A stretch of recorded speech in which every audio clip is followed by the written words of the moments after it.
দৃষ্টি আকর্ষণ করে বলছি যে আমাদের দাবি দেওয়াগুলো অতি বিলম্বে সময়ের মধ্যে মেনে নিতে না। যদি আজকের দিনের মধ্যে আমাদের বিজয়ী ঘোষণা না দেন এবং স্বতন্ত্র মাদ্রাসা জাতীয়করণ ঘোষণা না হয় তাহলে আগামীকাল আমরা বস্তু দিব ইনশাল্লাহ। সবাই আমরা কাপড়ে কাপড় থেকে আমরা রাস্তায় নেমে পড়বো, আমরা ভোট করবো। কারণ আমাদের ভোটের বাদ ভেঙে গেছে। আমরা 40 বছর ধরে ওলা হয়ে আছি, কোন সরকার আমাদের দিকে নজর দেয় নাই। এখন আমরা ধৈর্য ধরতে হচ্ছে, যাহলে আমাদের ভিড় ভেঙে গেছে। আমরা চাই আমাদের অধিকার, আমরা ভিক্ষা চাই না, অনুদান চাই না, জাতীয়করণ চাই। আমরা চাই যে আমরা যে এই বাংলাদেশের নাগরিক সেটা আমরা অধিকার চাই। আমরা কোনো ভিক্ষা অনুদানের আশায় এখানে আসি নাই। আমরা শিক্ষক, আমরা সবার মর্যাদার ঊর্ধ্বে শিক্ষায় জাতির মেরুদণ্ড। আমার কথা হলো প্রশাসন আমাদের দিকে নজর দিন। শিক্ষক শিক্ষিকা ভাই ও বোনেরা, আসসালামু আলাইকুম। আমরা বিগত অনেকবার আন্দোলনে এসেছি, এসে কষ্ট করে আবার ব্যর্থ হয়ে ফিরে গেছি। কিন্তু আজকে আমরা সবাই একসাথে সমাবেশ হয়েছি একটা বিরাট আশা নিয়ে। এবারে আশায় মনে হইতেছে যে আমরা বিজয়ী পাবো ইনশাআল্লাহ। তো সকল ভাই বোনদের কাছে আমার অনুরোধ, আপনারা সবাই সংগঠিত হয়ে আমরা অবস্থান করব এবং যে পর্যন্ত বিজয়ী না হবো, যে পর্যন্ত সরকার আমাদের দাবি দাবা মেনে না নিব, ওই পর্যন্ত আমরা এখানে অবস্থান করতে রাজি আছি সবাই।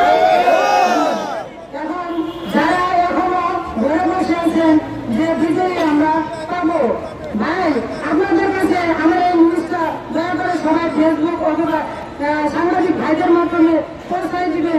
স্বতন্ত্র মাদ্রাসাকে আমরা জাতীয়করণ ঘোষণা নিব। কারণ সরকার দৃষ্টি আকর্ষণ করে বলছি যে এতদিন সরকার যদি না থাকে তাহলে আপনি এই ইসলাম রাষ্ট্র দেশে মুসলিম পাবেন কোথায়? আমাদের মুসলিম ইসলাম আমরা শরীয়ত মোতাবেক আমরা চলবো এবং কি কোরআন হাদিসের আলোকে আমরা জীবন আলোকপাত করবো।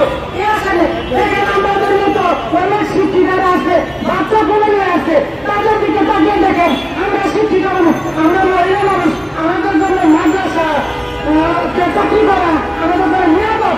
আমাদের দিকে দয়া করে এই মাদ্রাসাগুলোকে জাতীয়করণ করে দিয়ে আমাদের নীতির ব্যবস্থা করে দেন। বিগত বছর আমরা অনেক লাঞ্ছিত হয়েছি, বারবার আমরা আন্দোলনে এসেছি, এগুলো হয়েছে আমাদের চোখের সামনে।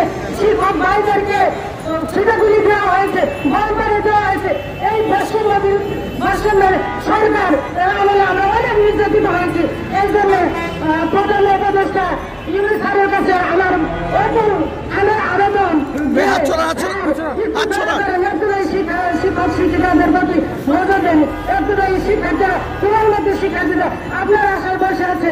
আপনি অনেক পুরস্কার পেয়েছেন, অনেক নোবেল পুরস্কারের অধিকারী আপনি।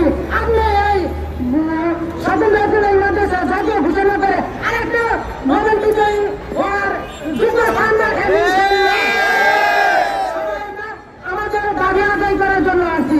এই জন্য আমরা বলি যে সরকার আমাদের কাছে আছে ওই সরকারের কাছে আছে। কিন্তু বিগত সরকার আমাদেরকে কি বলেছে যে আমরা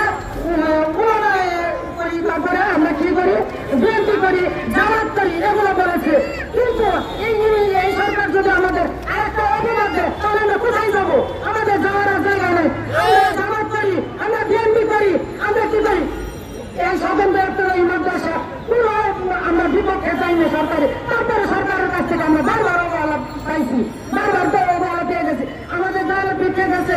এখন আমরা সমন্বয়কারী এবং শিক্ষা উপদেষ্টা এবং প্রধান উপদেষ্টা সবার দৃষ্টি আকর্ষণ করে এখন ভাবে আবেদন করছি আমাদের ভালো দেওয়ার জন্য অতি